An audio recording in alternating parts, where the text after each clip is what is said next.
Mhm. All right. Good morning. Good morning. Good morning, everybody. Dexter Kendrick here to chat some astrology with you this morning. Also, going to be talking about why is that freezing?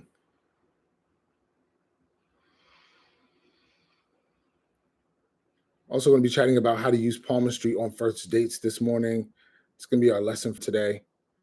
I'm also taking your psychic questions as always. Please don't hesitate to drop your name. I'm not your name, your birthday alongside your question so that I can read you thoroughly. ROT. Hey, for those of you who follow me, sorry, I'm typing. For those of you who follow me on Tuesdays, I didn't go. I wasn't able to go live this Tuesday, but I'll be live on Instagram and my Facebook page next Tuesday. Shit, my tripod's acting funny, yo. All right, give me a moment. Hey, good morning, Sheila Ruffin. What's going on? Once again, I'm here to do live psychic readings for you guys this morning. And for whatever reason, Facebook is not trying to let me be great. I've been having a couple different snafus. I'm also streaming live from Instagram. What's going on, Adrienne Higginbotham Perry? Good to see you again.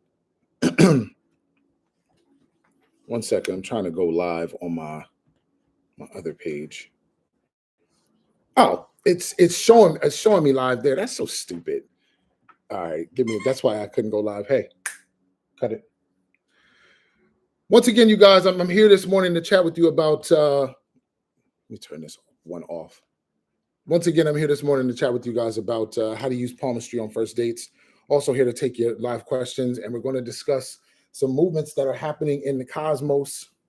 Mercury just went retrograde on January 18th. How many people here are experiencing a good amount of like glitchiness in your calendar or your schedules? Any glitches happen? I had a really interesting experience at a hotel over the weekend. My booking couldn't find my booking, and it just was like mad annoying. There's just been a lot of different glitches. You can think of Mercury retrograde as periods of time where our focus goes backwards, and so uh, movement forward, schedule glitches, stuff like that. When it begins to go forward again, like as it just did on the 18th, can feel like a train that's been stopped lurching forward. So you might notice that your schedule seems to pick up, that you might feel like all of a sudden you have a number of different things that need to get done.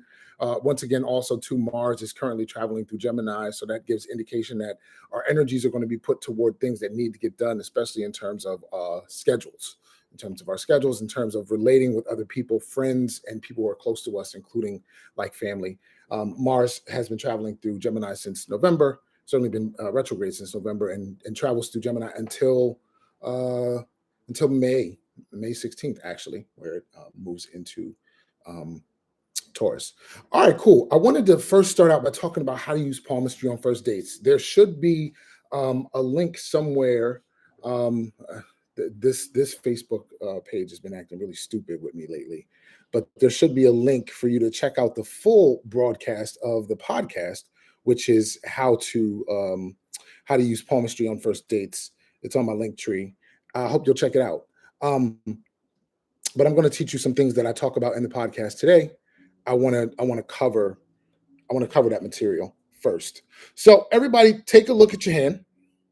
Take a look at the hand that you write with, and once you have the hand that you write with, the first part that we want to look at is the thumb, right? The thumb. The thumb is the absolute most important piece in many styles of palmistry. Several styles, I believe, in Romania and Eastern Europe only use the thumb to read the entire palm, do not use the entire palm. We're going to be studying a more conglomerate type of palmistry today. So take a look at the hand that you write with and take a look at your thumb. I want you to notice whether or not this top portion is flexible or not. Let's start there, right? If it's flexible, like look at that. Like mine bends like all the way back, right? So if yours bends all the way back, this represents your mind and how you think, right? If it's easily bendable or flexible, this can give you indication of somebody who's open to brand new ideas, somebody who's open to exploration, somebody who is versatile in their thinking and is probably even a good problem solver, right? If it's stiff, then we might have somebody who's a little bit more rigid. We may also be in the presence of somebody who likes to have the last word. We may also be in the presence of somebody who finds himself up against a rock and a hard place a lot of times and doesn't know how to get out of it. We want some flexibility, and this is for taking a look at yourself, right? You can change this. Taking a look at yourself, and also if you're feeling your partner's hand, this gives you some indication about how hard it's going to be to communicate an idea with them that didn't come from them, right? If this part is flexible, they may be open to new ideas and perspectives. We actually want somebody who has some flexibility like this. My one buddy, I felt his hand, he came for a massage, and I felt his hand, and his thumb was unbudgeable. It wouldn't budge, wouldn't move. And he also lives his life in a very rigid and regimented way. And no true happiness can come from that, honestly.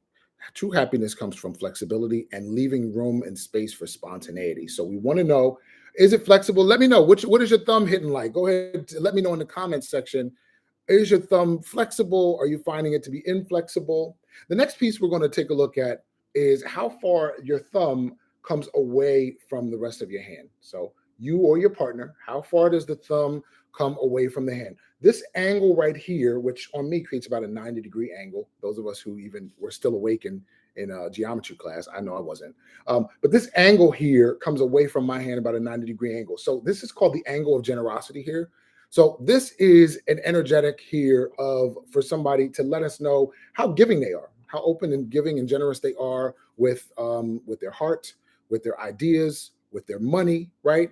If so somebody said that their hand goes straight, their thumb goes straight down. Does it go down like far like this? If so, they might be super generous, right? This is the hand that we hold things with. This is also the hand that we give things with. So when we're talking about reading with our partner or doing palmistry readings with our partner, this will let pass the 9. That's 120 degrees. That means easy. So it's probably very easy for you to say yes to things.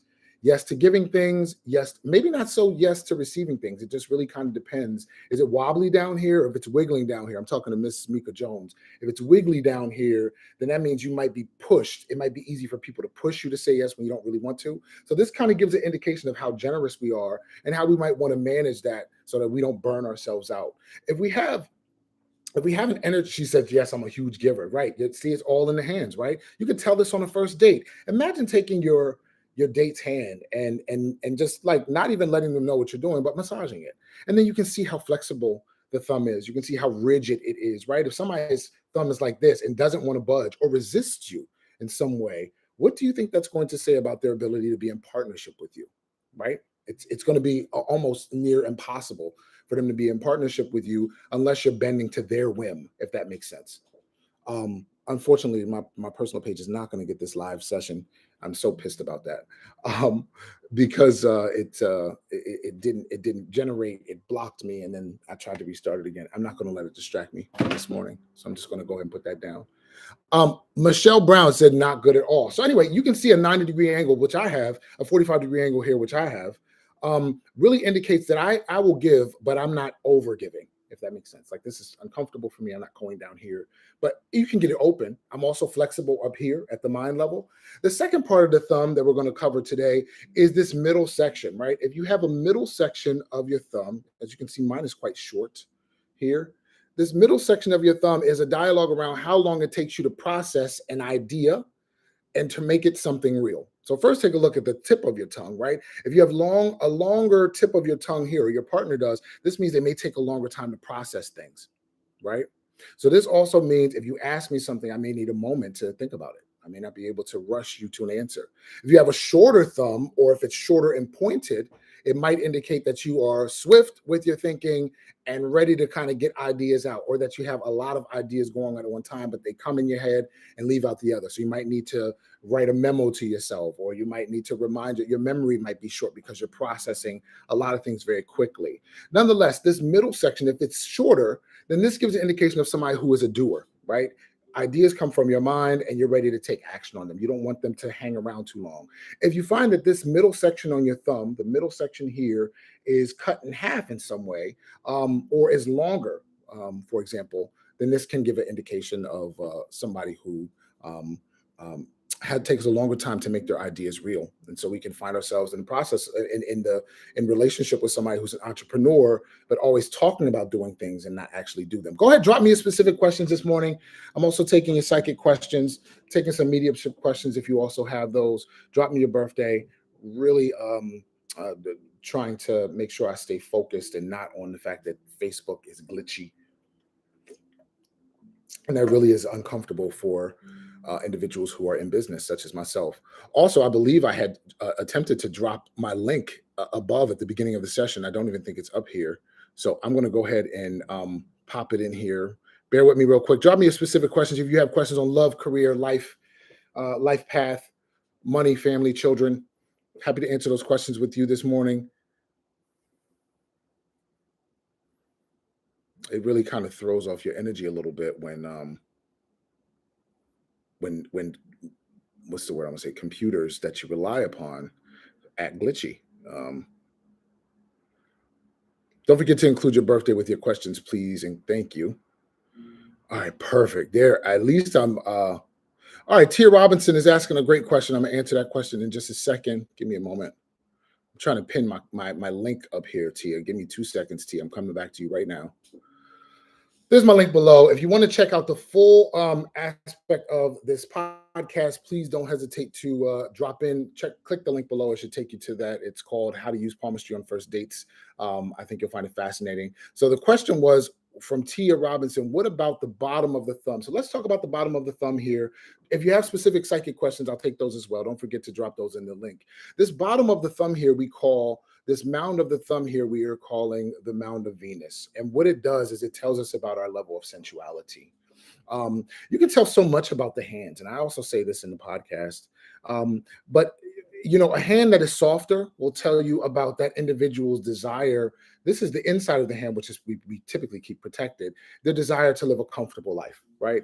A hand that's rough or rugged or rigid might tell you how that person is living, right? Even if it's just that they work with their hands. It just tells you what level of force and energy they're putting behind their day-to-day. And that can kind of give you an indication of whether you're dealing with somebody soft, hard, receptive, right? So always do an overall feel of like the hand. Is the culture of the hand warm, right? Is the culture of the hand supple? Is it wet, right? Do you recoil from it? These are energetic imprints that do not require you to use a book to begin to use, right?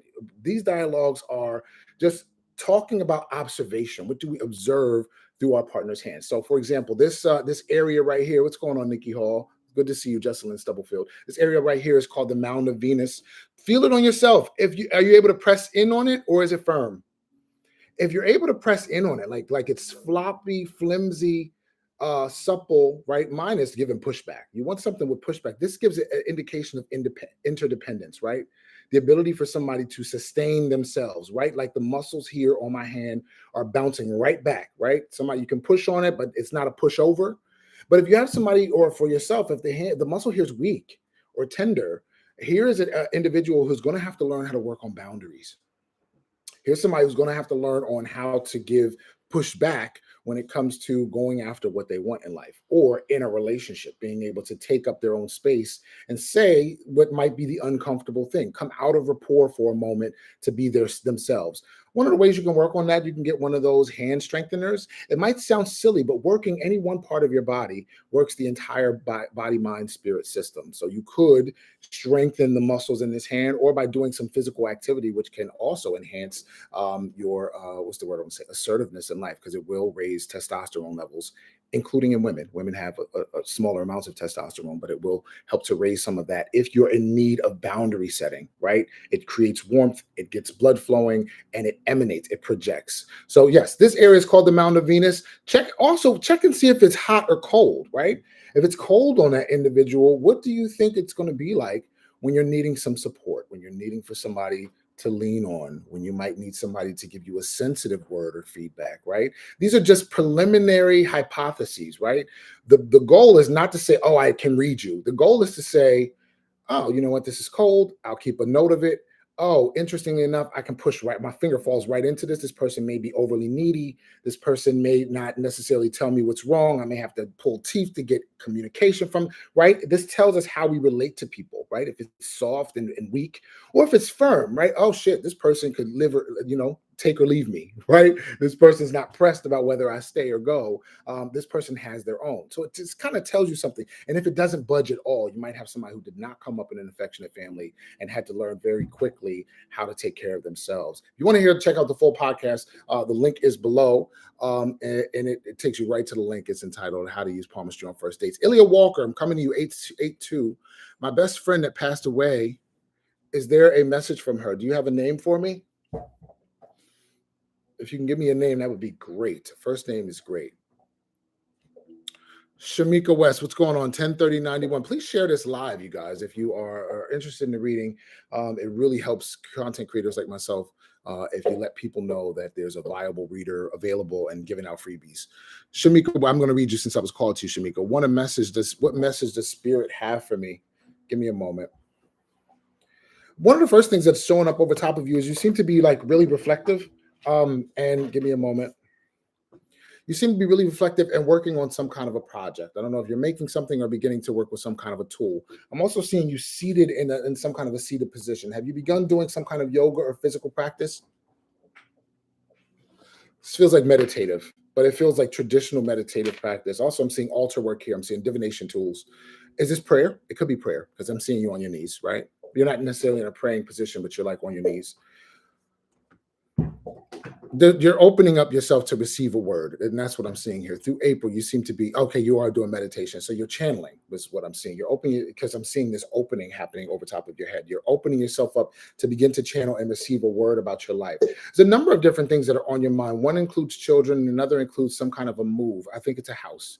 I'm seeing a lot of those those answers coming your way around October of this year. So, of course, take heart. You also seem to be getting frustrated by some things that aren't going your way right now. I can feel you, sis. I am right there. It's been an irritating energy since Mars, which is the planet of assertion, aggression, has just started. It came out of vacation where he's been since November in Gemini, and now we're ready to get shit going. We don't want to hear no. We don't want to hear wait. We don't want to hear try again later. We really aren't trying to feel blocked in any kind of way. And I see you giving yourself a lot of permission to exhale right now. And I think that that's probably the key for you. Spirit is telling me. Also, Spirit is showing me that you're receiving something into your heart space that gives you a glimpse of the possibilities that are on the way for you. Please lean into that now that Neptune is direct, and now that Saturn is about to come into Pisces. We are going to be pushed toward increasing our faith, but in a way where we try God, try the Creator, and see if we actually can create everything we've prayed for. Now, you can have anything you want. I told a buddy this the other day. You can have anything you want, but you can't have everything you want because lifetime is limited. So we have to just get really clear about what it is we want. And I think a lot of times it can be scary to ask for directly what it is that you want. So I just want to emphasize right now, and this is a 2-year period that's coming up starting in March when Saturn moves into Pisces, where we're going to be asking ourselves, can we declare the truth about what it is we want and be honest with ourselves when it begins to manifest? That's the biggest key. I think so many people miss out on their blessings because they are looking for this outcome as opposed to looking at proof that things are showing up for them. All right, I'm taking another question. Drop your specific questions, if you will. This weekend's astrology is coming up next. Don't go away. Mrs. Mika Jones 9290. Do I have any unexpected blessings coming anytime soon? There's money coming to a child of yours. If you have a child, I don't know if there's a child. There's a child connected to you. It's a boy. So there's some money coming your way on behalf of a boy or a child, or some money coming toward a child. I don't know if this is like inheritance or something. It's not money that's earned. It's like a lump sum of some sort. So that seems to be coming toward a child in your life. So I don't know how that affects you. I don't know if it's your child or somebody else's. It's a boy. Yes, you have a son. There's some money coming his way later on this year. I'm not sure where it's coming from, and it's not money that's earned. So I don't know if it's a judgment or if it's an inheritance. It's something. It's a windfall. So it's interesting though that you're asking about those kind of, and also too, your money situation seems to be a bit bumpy right now, but I think that's going to stabilize around May for you. I believe you said your birthday was where's your birthday? 9/2, so that's Virgo. Yeah, Virgo. There's a movement happening. Jupiter's coming into Taurus. Finances and our long-term game plan is going to be all that we can think about throughout the rest of the year after May, from what I see here. And so you're really going to be on your hustle. You're going to be making things happen, from what I'm seeing here, and also being unapologetic about it. You seem like you are constantly thinking about how things. Oh, hold on, phone dropped. Hold on, hold on, y'all. Oh, what a day! What a day! Hold on. Okay. All right, I'm back. I'm back. Sorry about this. I hate when people move their phone around when the camera is on, and now this is acting stupid. Hold on, y'all. Bear with me. Shit. And now it doesn't want to work. Now it doesn't even want to. Okay, you know what? There we go. The show has to go on, right? Maybe this is better. I don't know. All right. Whew, what time is it? This is on my nerves already. Hold on. There we go. All right, y'all. Now I'm back. So I was talking about. Oh, you saw my slippers? Yeah, yeah, they do say popular. I got those last Christmas. They actually really comfortable. I'm coming at taking your questions, you guys, live once again. Your psychic and medium this morning. Also talking some good astrology. Every Thursday morning, I'm gonna be coming through at 10 a.m. now, you guys. You don't have to memorize it. I know I've been wonky with the time schedule. I've been trying to strengthen this business so it can survive. So, all I can say is just bear with me on that one, and just have your notifications on. Make sure you follow the page. That's all I'm asking. There's a link below if you want to check out the full reading on how to use palmistry on first dates. I'm coming to Michelle Brown. What's going on this morning? DeConti, Almeida J, are you okay? I'm a little flustered this morning. I'm not going to lie to you. But we're going to get back in our schedule, and the show got to go on. So I'm glad to be here. Michelle Brown, 316, love and finance. Let's cover one of these so I can try to get to some other people. Don't forget to share this live, you guys. Michelle, I didn't see you shared. Several people that I've been reading this morning haven't shared. I need you to share this live. These readings are free, but that doesn't mean that there's no exchange expected, right? All right, Michelle Brown, 316, love and finance. So what's that? Okay, that's Pisces, hard on the cusp of Aries, love and finance. The first thing I'm seeing as far as love is concerned for you. All right, there's somebody coming your way, but it doesn't seem. Give me a moment. You may already have somebody. You see, one of the first things I'm seeing here is that there's a level of frustration, Michelle Brown, as far as love is concerned. This Knight of Cups too is telling me you might be interested in somebody who's not as communicative as you are, and it looks like you like a good amount of reassurance from loved ones. The Strength card turning upside down, showing up. Yes, DeConti, Delmita J. I do personal readings. There's a link below. You can click my link to book a private session if you want. I'd love to talk to you. Otherwise, join hop in. Shit. Sorry about this, show. Jeez. All right, as Mercury comes out of retrograde, you can see all the glitchiness and bumpiness of this, which is really annoying. All right. There's a link if you would like to book me personally. Otherwise, share the live, drop me a specific question. Michelle Brown is saying, yes, I'm finna walk away. Not until about July, from what I see here. The Strength card showing upside down says you have a lesson that you're learning through this situation. You're not going to be able to walk away easily because the Strength card indicates what we learn about ourselves through some sort of struggle. You remember, I believe it was Jacob who wrestled with an angel and said, I won't let go until you bless me. That's what happens when we connect with somebody on a soul or spirit level. It has to run its course. And so I do see that running its course at least through July of this year. It does seem to be quite annoying to you. This number 6 of Pentacles says that this other party never changes who they are, but you change, right? This number 6 of Pentacles upside down is we redefine what means, and if that means taking your energy back for yourself, then that's what it means. This number 6 of Pentacles upside down is saying that there's an opportunity for you to choose whether to stay or go. It doesn't come until July. You won't be, even if you tried to break up now, you'll find that you're drawn back together because you're not finished, if that makes sense. Lady Candy, what's going on? Hey Dex, this new guy worked out. Hey, have you shared me, Lady Candy? I don't know if you got anybody who's new. I do